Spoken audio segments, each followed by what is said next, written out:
एक चेंडू 5. दोन्ही टीम साठी टाळ्यांचा गजर करायचा आहे. जबरदस्त बॅटिंग होतीये, जबरदस्त मॅच मैदानाची आधी आपल्याला पाहायला भेटतीये. एक चेंडू 5.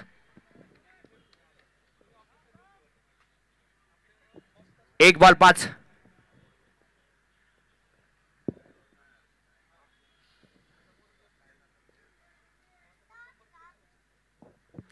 यावेळी चांगला फटका आहे.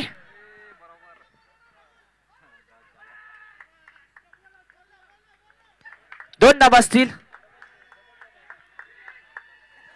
सनी